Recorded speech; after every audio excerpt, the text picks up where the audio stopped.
everything you've ever learnt about generating leads and growing your business is wrong.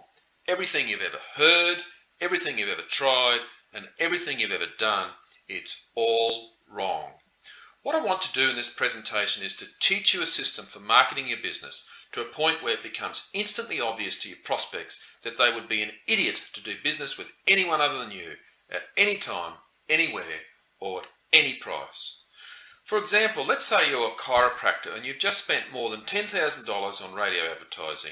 You spent an entire weekend with an audio crew in your office, interviewing the staff, explaining your facility, and getting the entire production just right for prime time over the airwaves.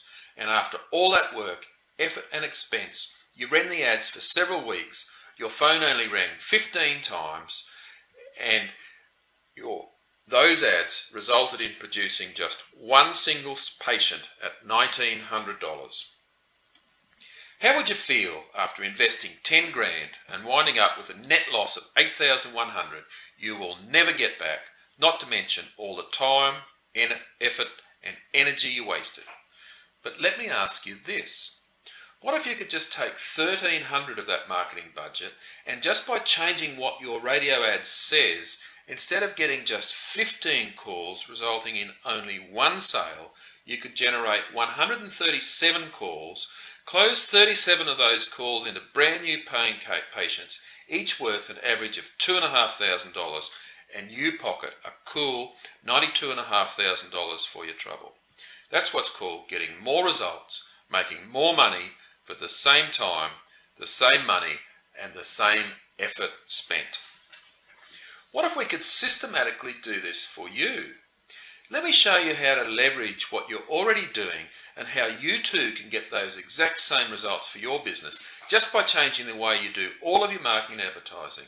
And I'm not talking about radical changes, just simple common sense changes that enable you to exponentially leverage your marketing's results. That 10 grand in marketing budget that the chiropractor was spending remained exactly the same whether they were getting 15 calls or 137 calls. And I'm going to share with you exactly how you can accomplish these same results with your marketing and in the process dominate your entire industry. In this presentation, I'm going to teach you how to achieve massive leverage with your marketing, meaning simply that you'll make more money for the same time, the same money, and the same effort you're expending right now. Why will this enable you to dominate your local market? Simple. Most businesses simply don't know how to do this. They don't understand the tremendous untapped potential that lies within their marketing. Most businesses today spend some money on marketing and advertising and then decide whatever results they get from the marketing is probably as good as it's going to get. They realize that their results can fluctuate up and down, but they never imagine that results like the chiropractor, where he got 137 calls instead of 15, is even remotely possible. I'm here to tell you point blank that nothing could be further from the truth. The marketing system I'm going to teach you today is based on unchanging principles of human nature that dictate that people always want to make the best buying decision possible, and therefore marketing's job, your job, is not to yak incessantly about how great you are or how low your prices are. Your job is to position your prospective buyers so they have total control over the decision-making process based on them having enough quantity and quality of information to determine that they're receiving the most value for the price they pay. The system I'm going to teach you is truly a breakthrough in marketing and advertising, yet it's simple and easy to understand. It works literally every time that it's implemented properly, regardless of what business or industry you're in. I'm going to introduce you to some very common sense principles of marketing that you'll be instantly able to validate and embrace. Principles that will give you a clear vision of what your marketing is supposed to look like, and just as importantly, what it's not supposed to look like. I want to show you the fundamental formulas and strategies to not only make your marketing work better, but to enable you to create what we call competition-crushing marketing. I want you to see how powerful all of this is, allow you to comprehend what the possibilities are for your business and what a significant advantage you'll hold over your competitors when you implement it. So let's get started. There are two main components to any marketing plan: strategic marketing and tactical marketing. Strategic marketing is the content of your message. It's what you say and how you say it, including the concepts that you choose to focus on, the words and images you use to communicate those concepts, and the tone in which the message is delivered. Tactical marketing, on the other hand, has to do with the execution of the strategic marketing, such as placing ads, building a website, attending trade shows, and things like that. If I ask a business owner about their marketing plan, the answer almost always comes back in terms of tactical marketing. They send direct mail, run radio ads, create a website, those kind of things. But the key to effective marketing is to master the strategic side, not the tactical.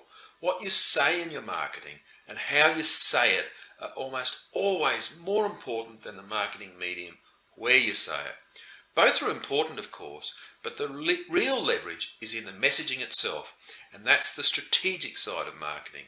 In fact, when a marketing campaign bombs, the tendency is almost always to blame the marketing medium, like the TV or radio station, which is the tactical part of the plan, without any regard to how good or how bad the strategy behind that marketing piece was.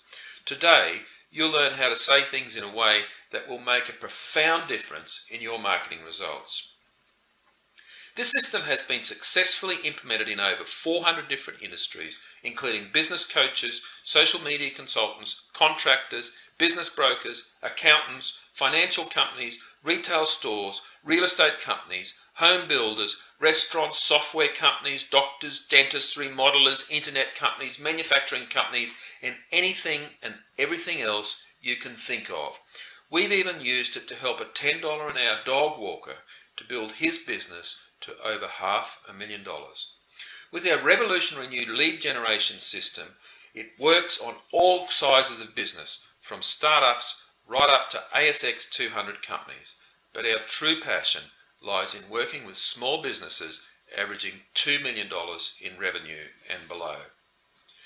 This system will finally quit competing on price and start allowing you to sell your product or service for what you're really worth.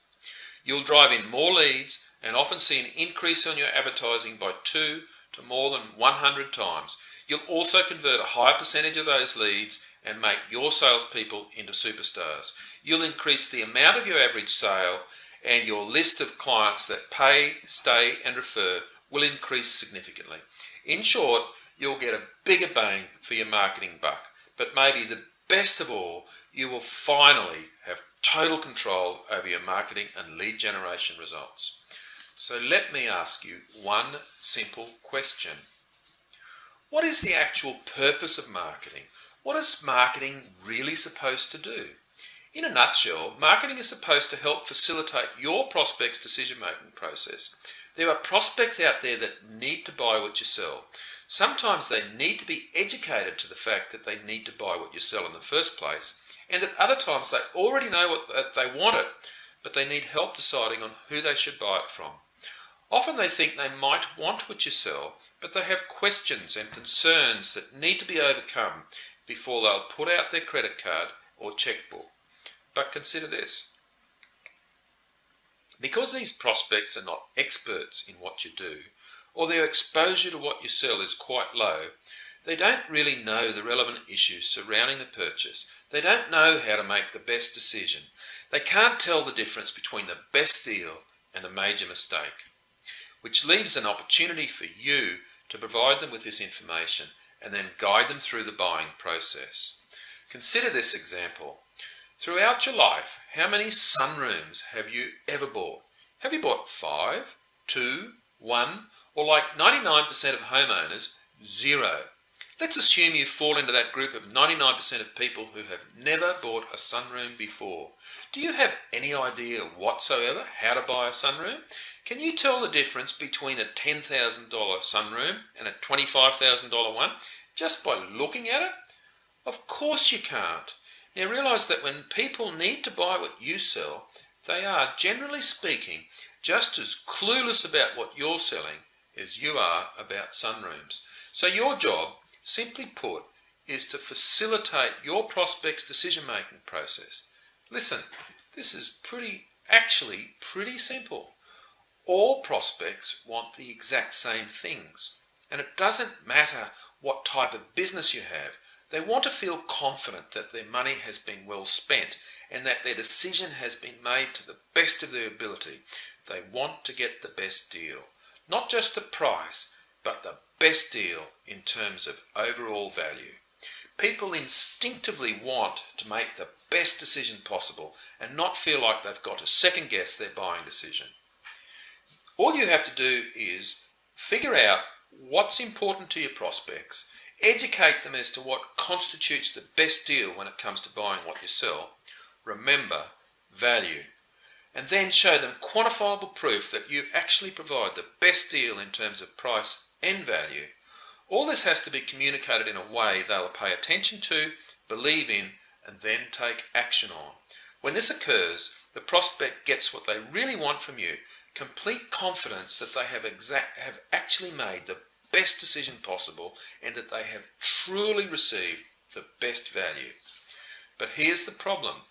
Instead of using marketing to educate and facilitate the decision-making process and build a case why a product or service is the best on the market, most businesses fill their marketing with self-serving jargon that's only a thinly veiled way to say, buy it from me because I want you to give me the money instead of to my competitor. That's why people become jaded and why they resist marketing.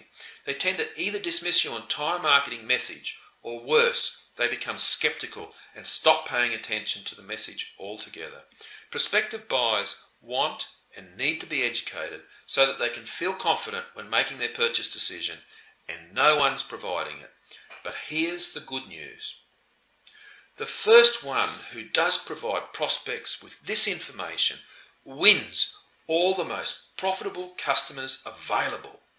When marketing is done incorrectly, the end result is 100% predictable. You feel intense pricing pressure from your prospects, and typically you're forced to cave in, lower your prices, destroy your margins, and make way less money than you should just to stay competitive. And you get to spend more time at work and away from your family than those who are successful. Here's the brutal truth, and please don't be offended by this. If you're always competing on price, it's your own fault. Your lack of marketing ability has led to a situation where there's no discernible difference between you and your competition. There have been no additional parameters or relevant issues introduced to educate your prospects as to what really constitutes the best value when it comes to buying what you sell. If you feel like you're always competing on price, it's because price is the only relevant variable you've given your prospects to consider. From the prospect's perspective, all things appear equal, so they default to the business offering the lowest price. I'm about to show you how to fix this once and for all. Our system, simply put, is a step-by-step program for innovating and marketing your business. This system will allow you to first be better than your competition, and then second, do better marketing than your competition. This allows you to separate your business from your competition and become the obvious choice for your prospects to do business with. There are actually two sides to your business. First, there's what I call the inside reality, and second, what I call the outside perception.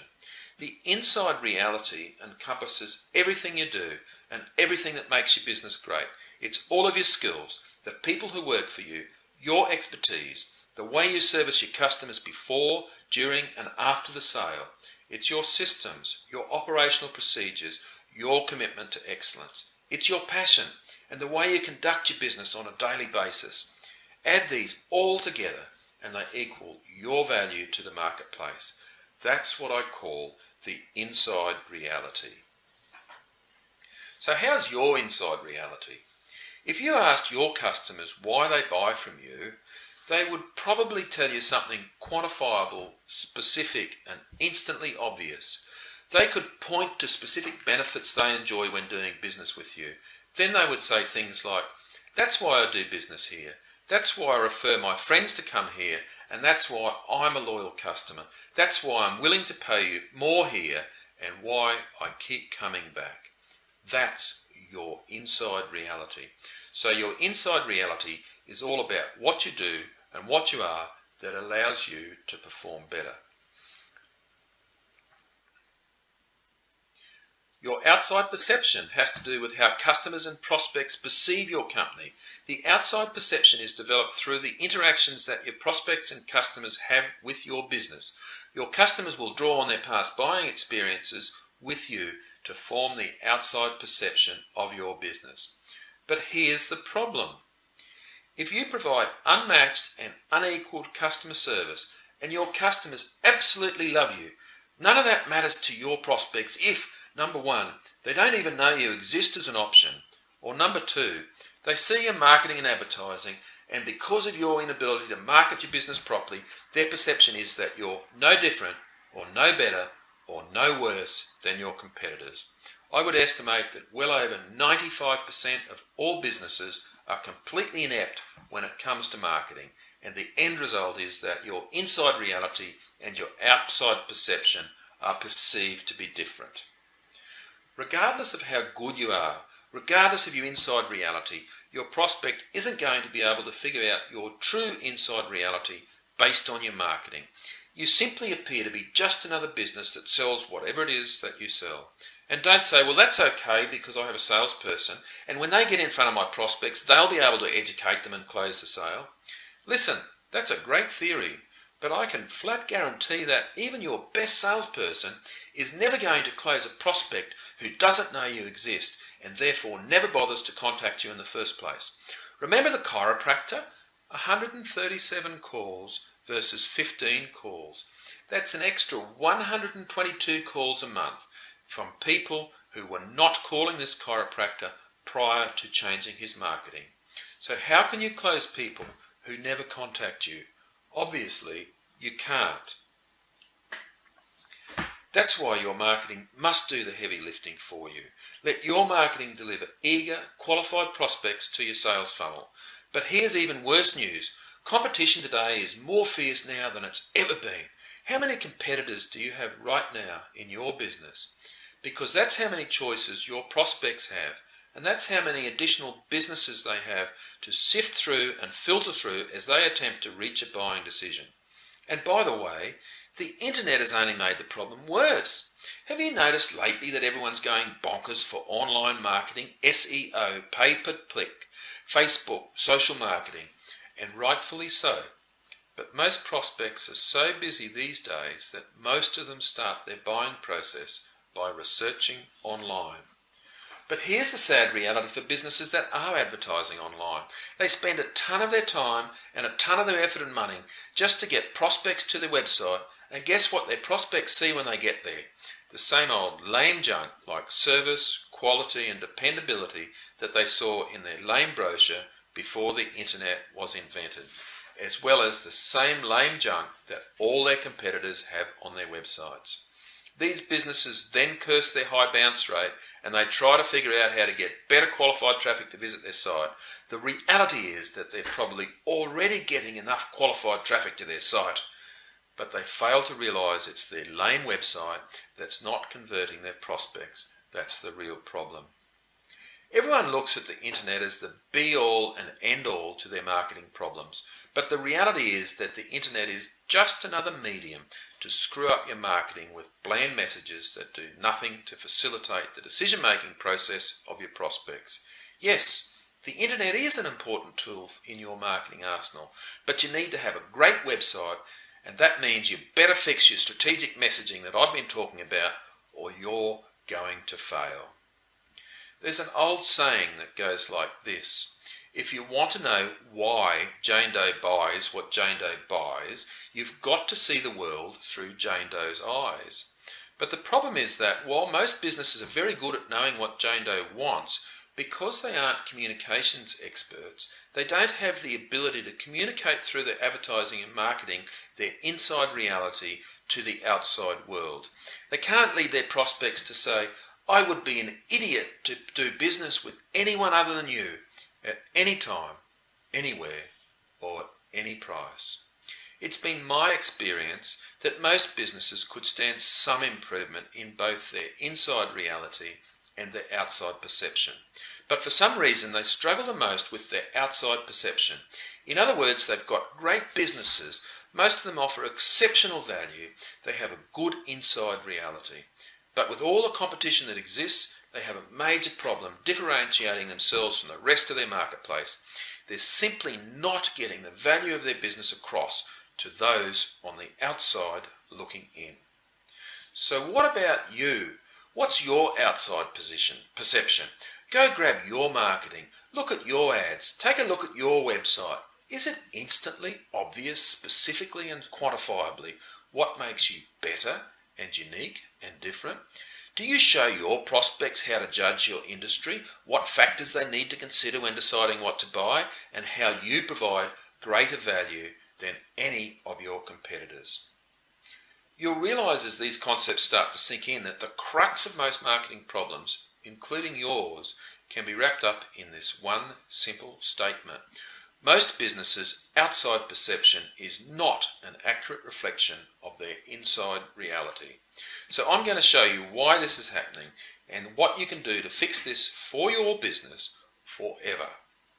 I told you at the beginning of this presentation that everything you know about generating leads and growing your business is wrong. That's why I wanted to share my marketing evaluator with you when you registered.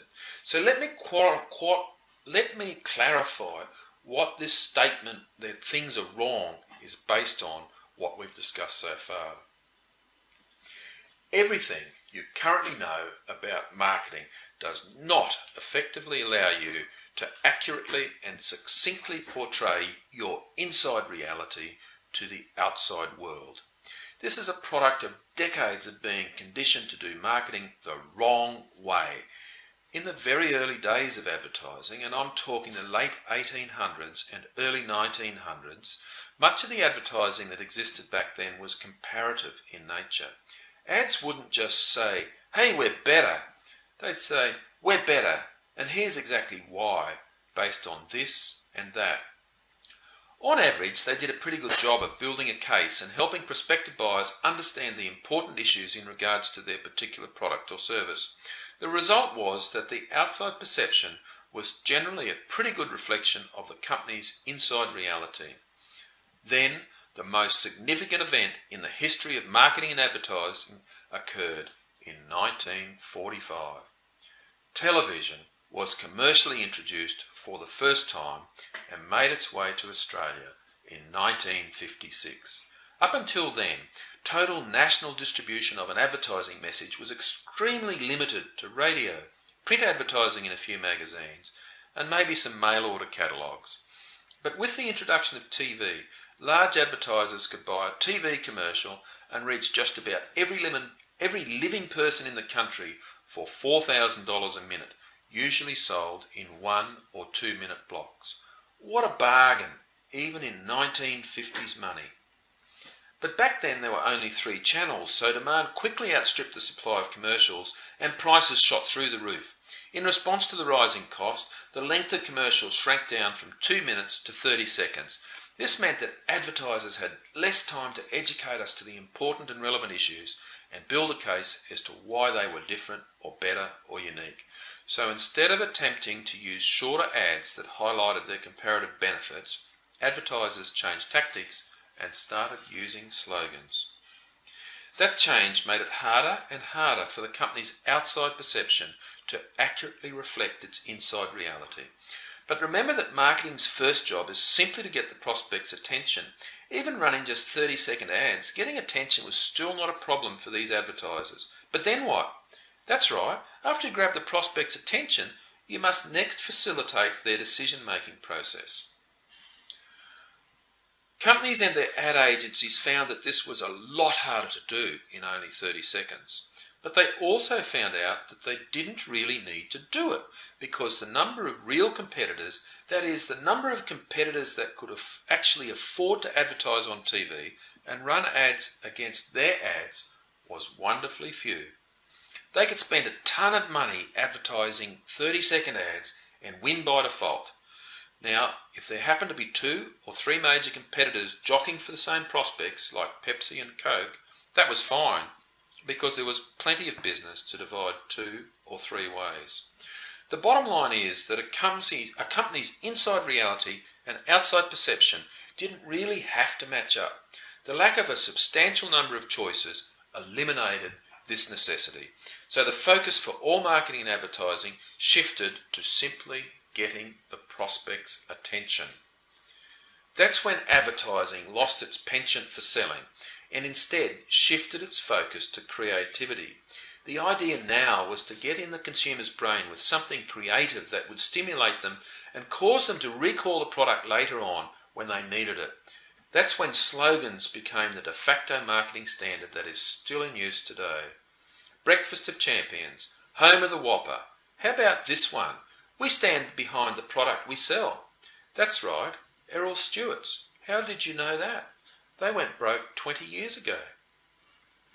This new creative approach took over advertising as we know it, and it soon began to filter into all other advertising media, including radio, Google AdWords, newspapers, magazines, billboards, yellow pages, websites, you name it. Once this new creative message was in place, the big companies opened up their checkbooks, spent lots of money, and basically gave people no other option but to remember their message. So after hearing things go better with Coke for the 8,000th time, you're going to remember whether you want to or not. We call this C&R advertising. C for creativity and R for repetition. Create an ad that is unusual, weird, shocking, funny, emotional and so on. Spend $1 billion running that ad about 1 million times and then haul your dough down to the bank.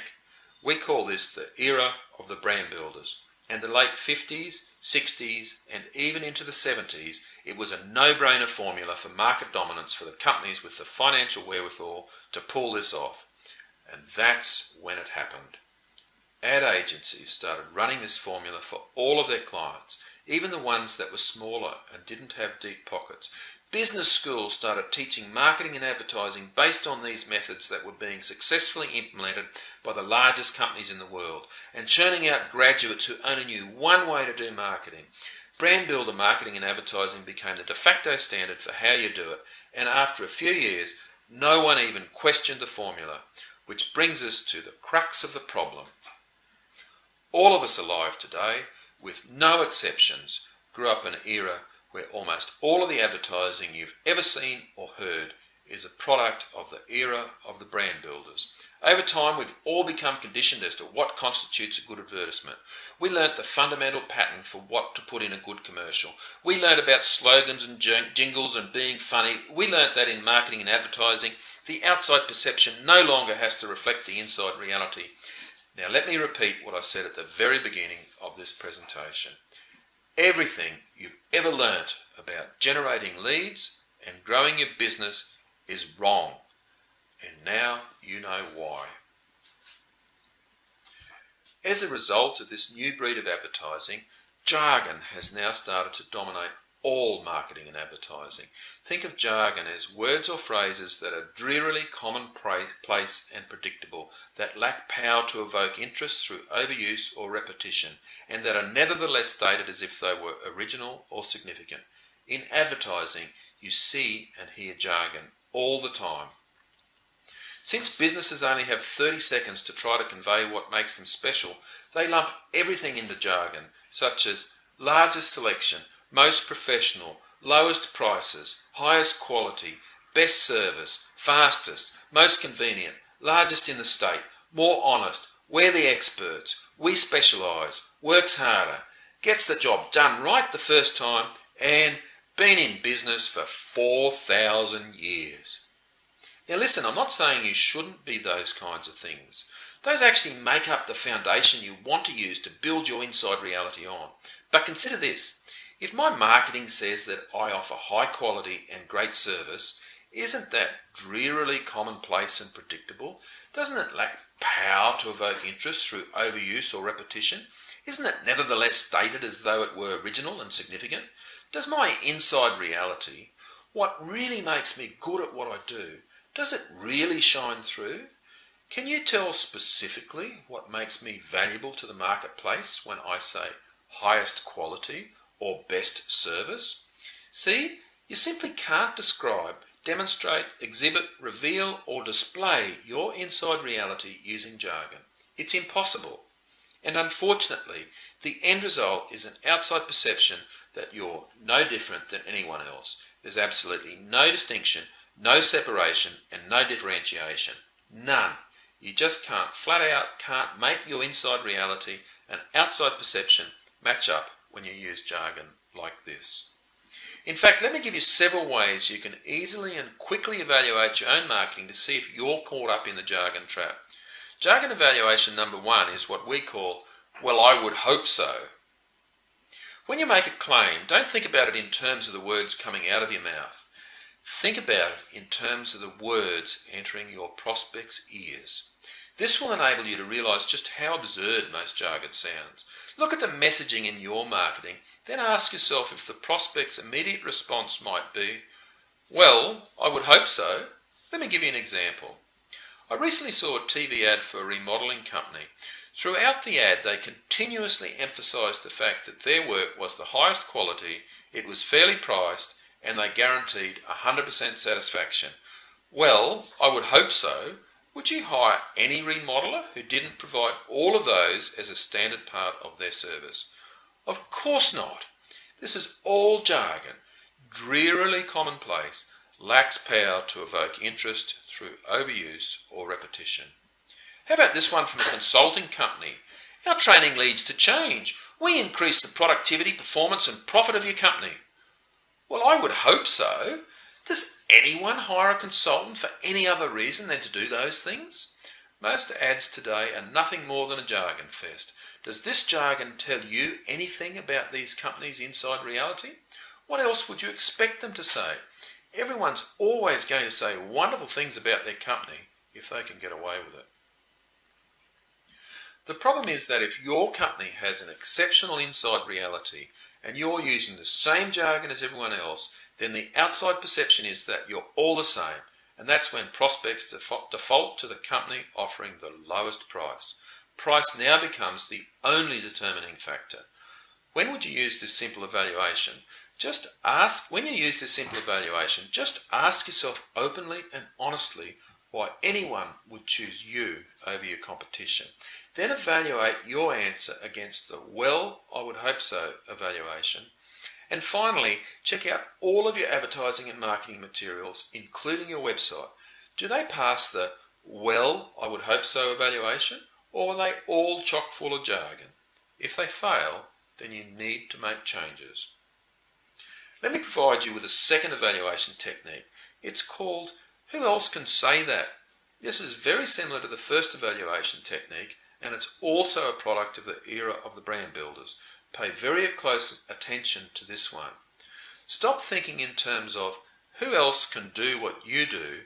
Instead, think in terms of who else can say what you say, because the answer, unfortunately, is usually anybody and everybody can say what you say.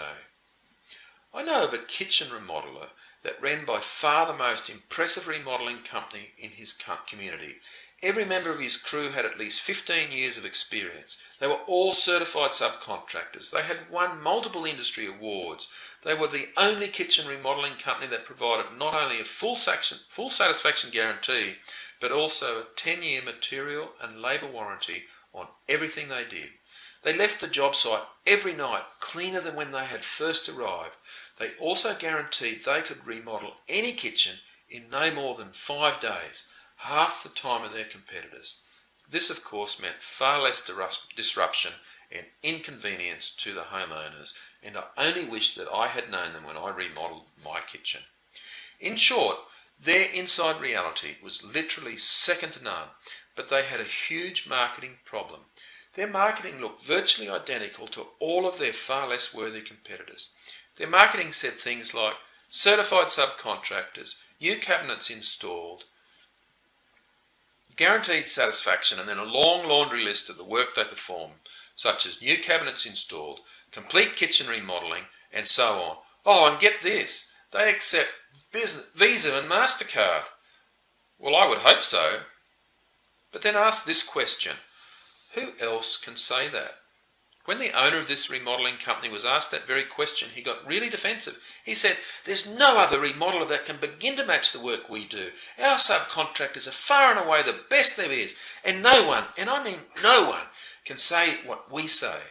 Understandably, this contractor was extremely passionate and protective when it came to the superior company he had worked so long and hard to develop over the years. So finally, to try to get the point across to him, he was asked to pull up the websites of his 5 biggest competitors and see what all of them were saying on their homepage. Let's just say that his jaw hung open for about 2 minutes straight before he finally pointed at the screen and said, "Oh my gosh, look at this other company's website. I know this guy, he's terrible. But his site says the exact same thing as mine. In fact, I think he copied my site word for word." He looked at the other remodelers and saw that all of their websites were virtually identical to his. So remember, it's not who can do what you do, it's who can say what you say.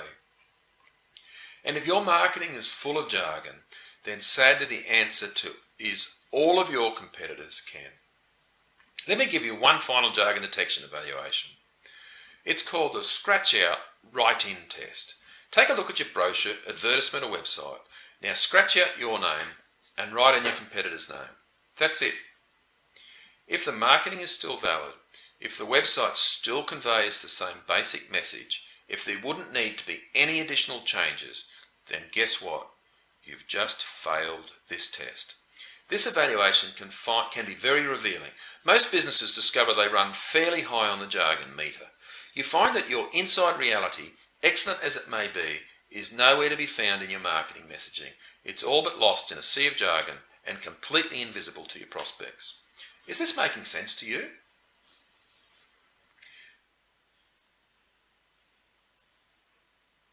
Is it evident that this might be a problem for you now? And a tremendous competitive advantage if you could figure out how to fix this for your own business? So let me show you how to fix it. Let me explain how you can follow a very simple process we call the conversion equation. And when you do, you will eliminate jargon forever. I'm going to show you how to become a communications powerhouse, make your outside perception become an excellent reflection of your inside reality, and finally begin to get the results from your marketing that you should be getting. I'll just take a mouthful of water and see how everyone's going.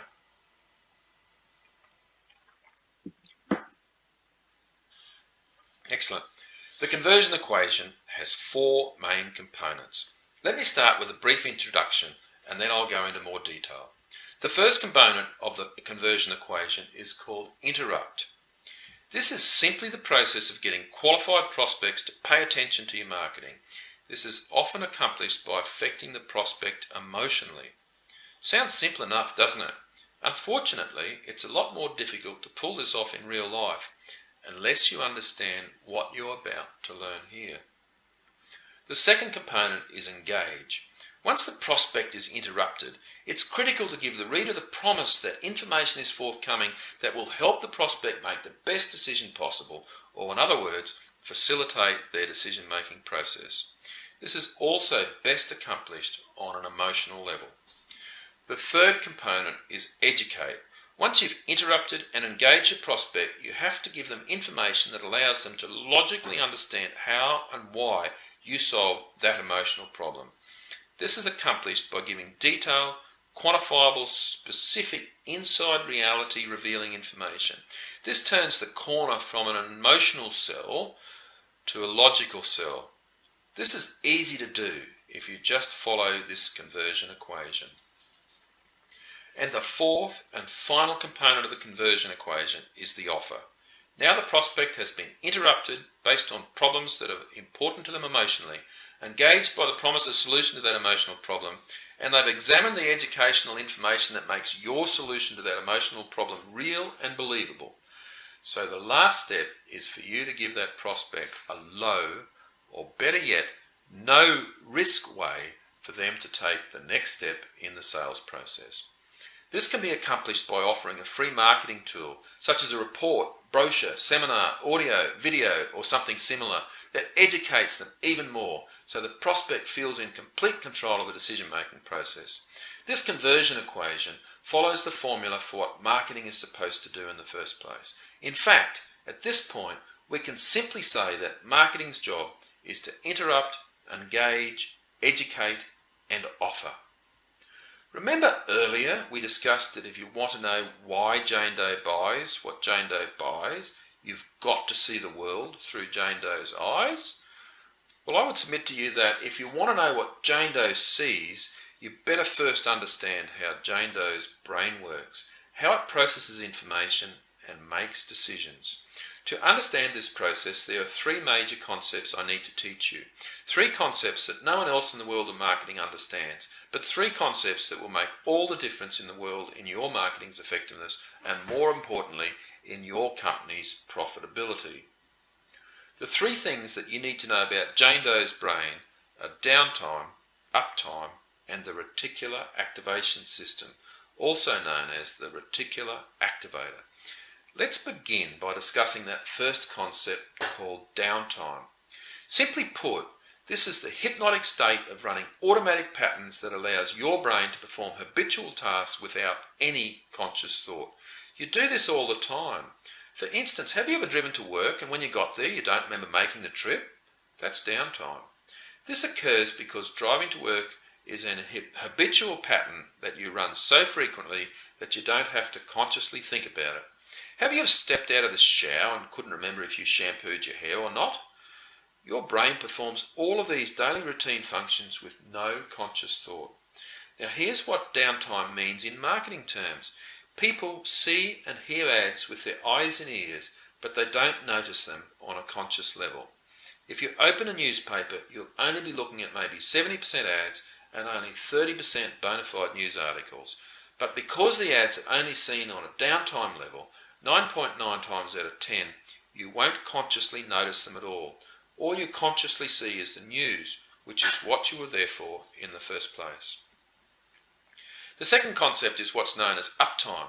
This is the brain's state of alertness or active engagement. It's like when you're driving in the freeway in a heavy thunderstorm, your hands firmly gripped on the wheel at 10 and 2 o'clock, and your pupils are as big as saucers. You're sensitive and responsive to everything around you. You're on uptime when watching a horror movie, when you hear the music building to a crescendo in anticipation of something scary happening. You can think of uptime as your brain going into alert mode. But here's what uptime means when it comes to your marketing. When your prospect is in uptime mode, they consciously notice your ad or marketing piece, and they're open to your suggestions and solutions. And something captures their attention and compels them to keep paying attention. The key to marketing is to get your prospect out of downtime and into uptime. We want to shake them out of their natural subconscious haze where they will never see your ad or marketing piece, and into uptime where they are fully conscious and aware of what you're trying to communicate to them. Once you understand how to do this, you'll have the ability to make a fortune from your marketing. But to completely grasp this model, you've got to learn the third major concept about how Jane Doe's brain works, which is called the reticular activator. The reticular activator is the part of your brain that's on the lookout 24 hours a day, 7 days a week, even when you're asleep. It constantly scans the environment, looking for things that fall into any of these three categories: things that are familiar, things that are unusual, and things that are problematic. When the brain detects any of these three categories on a subconscious level, it sends a message over to the conscious side of the brain and it says, "Hey, wake up! There's something here you need to pay attention to." And by the way, whatever those familiar, unusual, or problematic things, we call them activators. In short, your brain, on a subconscious level, is constantly on the lookout for activators. It's searching for things that are familiar, things that are unusual, or things that are problematic. In other words, things that demand a conscious response. Whenever it finds one, it pokes your conscious brain and it snaps it out of downtime sleep mode into uptime alert mode. So what does all this have to do with marketing? The short answer is everything. Understanding what wakes people up so they pay attention is what's going to get your marketing message past the interrupt stage and onto the engage stage. And when we engage your prospect, we've just increased our chances of selling to the people you're trying to engage by 1000%. This is going to solve the problem that every other marketer hasn't been able to figure out, which is not just about getting them interrupted, but also getting them engaged. Not just finding any old activator, but finding the right activator. Any idiot can simply interrupt people. In fact, that's actually very easy to do. The so-called marketing gurus do it all the time. Those guys prefer to use activators that are based on things that are familiar and unusual because they're the easiest to pull off. Have you ever noticed how many kinds of animals you see in advertising? That's because animals are familiar and likeable, and the idea is that those animals will interrupt you by poking your conscious brain when they're detected by your reticular activator. That's why you're constantly seeing dancing elephants, talking dogs, and meerkats. All of these animals have good interim value based on their familiarity. And what about activators based on unusual things? Well, that's what creativity's all about. Creativity's main purpose in advertising is to dream up something so weird, so strange, so shocking, so unusual that it'll snap you out of a downtime and into uptime, otherwise known as interrupt. But here's the key. Here's what no one else seems to understand and what just may be the most important thing you'll learn in this presentation. Once the brain is activated, once it's been broken out of downtime and into uptime alert mode, it wants to be engaged. So it immediately and subconsciously searches for additional clarifying information. The brain wants to know, hey, what's this all about? How does this affect me? Do I need to do anything about this? Literally, on a subconscious level, the brain goes on a fact-finding mission. The bottom line is, the brain wants to know, how is this important and relevant to me? Should I allocate any conscious bandwidth to this? So it searches for additional facts. If it finds them, it'll become engaged. If not, it will quickly revert back into downtime. We call these important, relevant issues hot buttons. If you're a golf fan and your reticular activator detects that Greg Norman is on the TV, it notices that on a conscious level because Greg Norman is familiar. He's an activator. Then your brain immediately asks, hey, what's Greg Norman doing holding a chainsaw? Is there anything here that's relevant or important to me? In other words, is this a hot button issue for me at this point in my life? What typically happens is your brain determines that chainsaw is not important or relevant to you. It doesn't do anything to solve any of your problems, and therefore it's not a hot button. And so your brain immediately reverts back into downtime. Let's be crystal clear here. An activator is something that snaps a person from downtime to uptime, and it's based on something that's familiar, unusual, or problematic. But an activator can also be classified as a hot button if, and only if, it's based on something that's important and relevant to your prospect.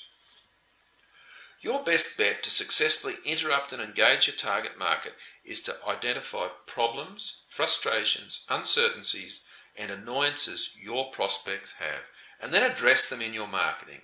Their pain in most cases is their hot button, and please don't think this is some form of manipulation. All we're doing here is tapping into the problems that your prospects already have. We're not trying to manufacture a crisis for them. We're merely poking at their problems and pointing out those problems so their reticular activator notices and brings us onto their active radar screen. Now here's the key point in all of this, and one that none of the big ad agencies understand, but one that you need to know in order to make this all work for you. The activators that are used to interrupt the prospect must be based on a relevant hot button. If not, the prospect will be momentarily interrupted, but quickly revert from uptime back into downtime. This is what we call false uptime. Have you ever heard someone call out your name in a crowded room? That immediately interrupts you because your name is familiar. But when you turn around to see who it was that was calling you, you realise, oops, they were actually calling out to someone else with my name. Your name is an activator, But because in that situation your name wasn't important or relevant to you, it didn't engage you. You quickly reverted back to downtime. That's what we call false uptime. Your brain will immediately notice something unusual, but the more often you see it, it shifts from being unusual to being familiar. Then you will only notice it for a second or two, and then your brain quickly reverts back into downtime because it isn't relevant or important to you. This happens in marketing and advertising all the time. Most marketing interrupts, but it doesn't engage. When you find out that it's not based on anything that's important to you, when there's nothing relevant, nothing that solves some problem that you have, you quickly revert to downtime. This is one of the things that almost no one understands, and one of the main reasons everything you've ever heard about marketing is wrong. You've been conditioned to believe that as long as you've interrupted the prospect, that's it, that's good enough, the job is done. But you have to realise that if you only interrupt the prospect, that's only 1/4 of the conversion equation.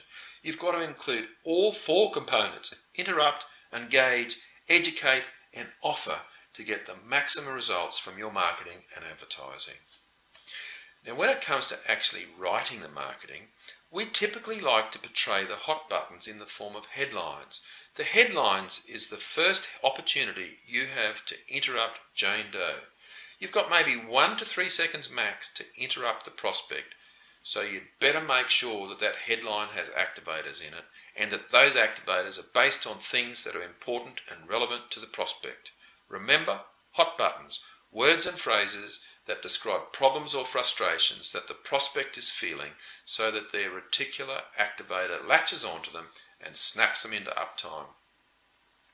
In print advertising, magazines, newspapers, yellow pages and so forth, the form of headline is obvious. In radio, the headline is the first sentence they hear. On Google AdWords, it's the first bit of text they read. On television, it's the first thing they see and hear. In brochures, business cards and other marketing collateral and your company website, it's the first thing they see. Let me give you one quick example for a daycare centre. I'll just have a mouthful of water.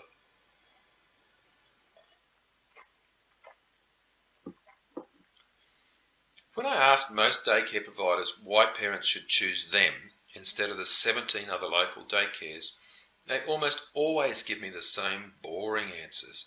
High quality, attention to detail, we supervise our staff better, we're honest, we've taken care of more than 200 kids, and so on. Nothing but jargon. Unfortunately, this exact same jargon shows up in boring, ineffective headlines. For instance, when I looked at marketing of various daycares, they said things like this: safe, nurturing and creative environment, optimise your child's development, acclaimed by thousands of parents, accredited by industry professionals, a leader in early childhood care and education. Those were all real headlines from real ads. Jargon and more jargon. But note this as well, those headlines all speak to the daycare, not to the prospect.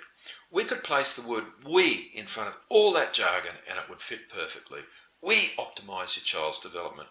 We're acclaimed by thousands of parents. We're accredited by industry professionals. Prospects don't care about the daycare. They care about themselves and their kids. None of those headlines address the problems or concerns of the parents, do they? If you really want to interrupt John and Jane Doe, you've got to use much more powerful language than that to get them to respond at an emotional level. How about this headline to effectively communicate the concept of a safe, nurturing and creative environment? Ever felt like your daycare treated your child like a number instead of a little person? Or how about this one to convey being a leader in early childhood care and education? Is your daycare's idea of a good educational curriculum watching Barney on TV? Or this one, introducing a daycare centre that doesn't consider mac and cheese to be one of the 4 major food groups? All of these 3 headlines work in tandem with close-up pictures that work to reinforce this powerful and compelling messaging. That headline that said, "Ever felt like your daycare treated your child like a number instead of a little person?" Next to it is a 4-year-old child sitting in the corner with his head buried in his hands crying.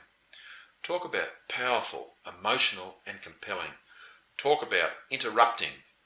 See how these headlines speak to the issues of the prospect instead of the daycare. See how they reflect a fanatical attention to detail that is the foundation of this daycare's inside reality? Of course you do, because it's obvious. Consider the example of a removalist. Most removalist ads and websites have headlines that say something really brilliant like moving. Most of them have their company name for the headline along the top of their website and marketing material, or local and long distance. Why in the world would you ever say something like that? However, by changing their marketing so it followed the conversion equation, their new ad and web copy pulled an astounding 12 times more than their original ad. They went from averaging just 70 calls a month to 955 calls, and their conversion rate skyrocketed from 16% to 68%. Let me put this in another way. This removalist, just by changing what their ad said, went from generating 11 sales a month to a whopping 649 sales a month. Their new ad generated so much new business they had to partner with 4 of their competitors to help them handle the demand for their services. Oh, and by the way, those same 4 competitors bought out that moving company 9 months later for $2 million, all due to following the conversion equation in their marketing on just one advertisement. So what exactly was it that generated these fantastic results? Well, their new ad and website featured a headline that said this: last year, over 4,350 complaints and lawsuits were filed against moving companies in Dallas. Got your attention? You bet, because it hits on the prospects' hot buttons of uncertainty and problems that might arise when they move. And then they go on to describe what to look for and what to watch out for when moving. It educates the prospect as to what standards they should use to find the best value when hiring a moving company. Okay, to wrap up this discussion about interrupt and engage, let me address the topic of engage specifically for just a moment. To successfully engage, all you have to do is to use a headline or a subheadline that promises the reader that if they will keep reading or listening to the ad, they will get information that will facilitate them making the best decision possible. Not sales information, not here's how great we are information, but rather bona fide decision facilitating information. Sometimes the headline itself will engage, but more frequently it's a subheadline that makes the promise to educate and therefore engages. Let's go back to the daycare ad and continue that example. Remember the one that said had the headline that said, "Ever felt like your daycare treated your child like a number instead of a little person?" The follow-up engage subheadline would simply say, "How to ensure your child gets personal, loving, caring, one-on-one attention at daycare." Or the headline that said, "Is your daycare's idea of a good educational curriculum watching Barney on TV?" The follow-up headline that engages says, "How would you like your child to be reading at a first grade level before starting kindergarten?" In both cases, these subheadlines clarify the first headline and let the reader know that if they keep reading the ad, they can expect to find specific details regarding each of these major hot button issues. In short, these subheadlines engage. The removalist ad, remember they had the headline, "Last year, over 4,350 complaints and lawsuits were filed against moving companies in Dallas." It had a subheadline that reads as follows: "Ask these 15 questions to make your moving company's policies, procedures and standards will protect you from an unpleasant moving experience." So what do you think you might find if you decide to keep reading the rest of this ad or website? That's right. 15 things to be aware of and to look for when choosing a removalist. The subheadline engages the reader to continue reading to find out the decision facilitating information. And that brings us to the third and fourth components of the conversion equation: educate and offer. I mentioned earlier in the presentation that every marketing piece should contain a risk-lowering offer to encourage the prospect to take the next step, and that offer would generally be to receive additional information, or in other words, to further educate the prospect and build your case. Now here's the real success in marketing. The right offer allows you to capture a large percentage of all future buyers, in addition to those looking to buy right now.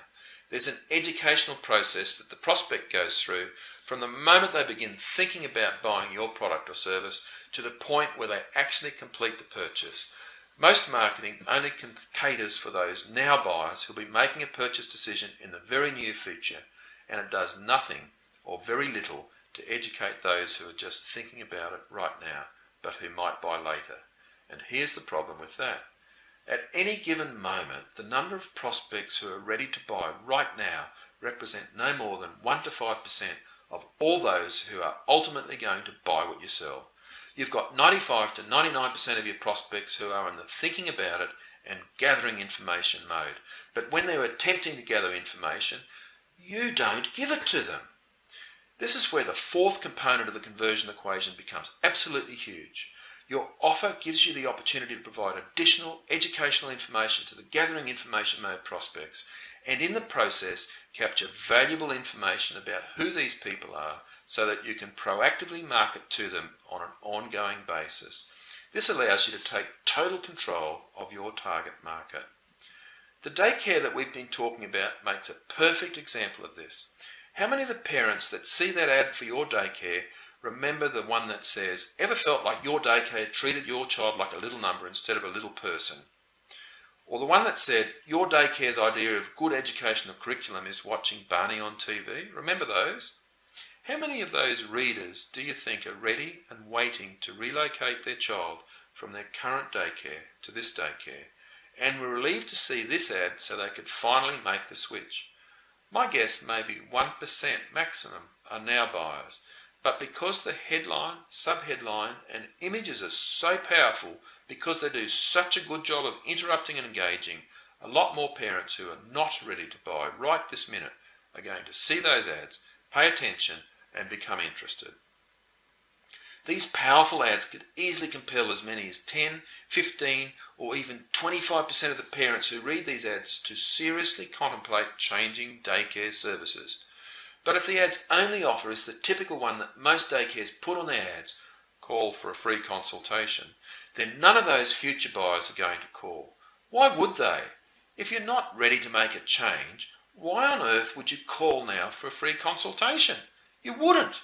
Furthermore, the ad itself is relatively limited in size. The daycare simply can't cram their entire case with all of its associated evidence right there into this ad. It simply won't fit. This is why we would recommend that the daycare provide what we call an informational offer. What if they responded to everyone who calls a free... What if they offered everyone who calls a free report titled 10 Things Your Daycare May Not Tell You? This report uncovers the 10 critical areas that all parents must know and investigate before they place their kids with anyone offering daycare services. This revealing report compares the 17 most popular daycares against each other in all 10 of these areas, saving the parents their time, effort and energy when making that all-important decision as to who will watch their child. But here's the really neat part by having this type of offer. When the parents do call in or go online to request the free report, the daycare can now capture the prospect's contact information and proactively market to them from now until forever. Then the daycare could set up what we call a drip campaign to consistently and repetitiously follow up with these interested parents and keep providing them with additional decision-making information until they finally became ready to buy. Depending on what you sell and the specific situation, there are actually 8 different types of informational offers that we create and offer your prospects. And if we want to dominate your marketplace, we've got to get your offers right as well. Hopefully, this is all coming together for you now. Another mouthful.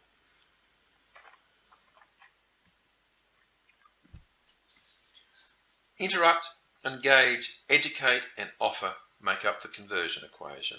And that equation is literally the backbone of all the incredible successful marketing campaigns we've ever put together. So let's go ahead and wrap this up.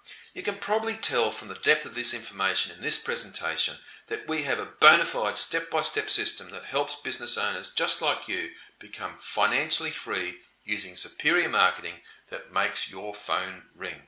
Remember earlier I said that our system works for big ASX 200 kinds of companies? Well, our passion doesn't lie with helping huge, soulless corporations. Our passion is for you, the small business owner who has to scrape, fight and battle every day just to earn a living. I'm offering our system to you as a way to reach the ultimate pinnacle of life, financial freedom for you and your family, along with the ability to do whatever you want with your time and money. After all, you are more than likely started your business to become because you have a true passion yourself for what you do. But when marketing is ineffective, owning your own business can be no more than working a poorly paying job. Compelling and successful marketing can provide you with the financial freedom to pursue your true, real ambitions in life. I believe that everybody has a cause that can be more fully pursued and supported when you're financially independent. Let us help you reach that goal. We have the tools, resources and support to help you accomplish this in record time.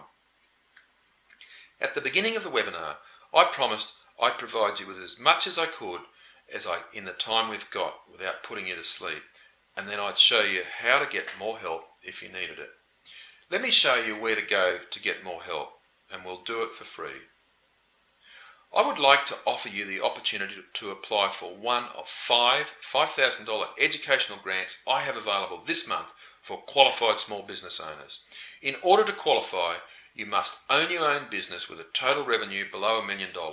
You must have 10 or fewer employees, and your business must be less than 5 years old. And that's all that's required. If your business falls within these standards, I want you to apply for one of these 5 grants. Each grant entitles the business owner to receive weekly professional marketing to help your business for an entire year. There are no costs attached to the grant whatsoever, and the grant never has to be repaid. This grant will provide you with access to a VIP weekly webinar where you will learn world-class, cutting-edge strategies and tactics for generating more leads and growing your business to an entirely new level. And since the training is presented by webinar, no travel is required and there is no additional expense to you whatsoever. The information you will learn every week will position your business light years ahead of your competition. But listen, I know that many of you could also use an immediate increase to your current cash flow, couldn't you? So let me do this. I'll include with each grant a business and marketing assessment worth $897, where I will personally meet with you online by screen share, do a complete assessment of your business, identify the areas within your business where you can generate at least $10,000 in immediate cash flow, and do that without spending a cent on marketing or advertising. I'll provide this assessment complimentary so we can help eliminate any short-term financial pressure you may be under right now. To apply for one of these $5,000 educational grants I have available, as well as the business and marketing assessment, just go to websterbusinesscoaching.com/grant and click on the Apply Now button. Complete the application form and hit the Submit button at the bottom. That's all there is to it. And to make it easy for you, Anne is standing by to email you the link right now, so you should have that before we finish the presentation. If there is anything else you would like help with, or would just like a free business and marketing assessment, just email us on info@websterbusinesscoaching.com or reply to Anne's email. I look forward to speaking with you shortly. Thank you so much for investing your time with me during this presentation. I'll stay on the line for a couple of minutes to answer any final questions before we finish up. If you could just let me know in the chat box when Anne's email turns up and when you've completed the application. Thanks again for participating. I really hope you take away some great learnings from this presentation, and I look forward to working with you to apply your newfound knowledge. If you have any questions, please type them in the chat box.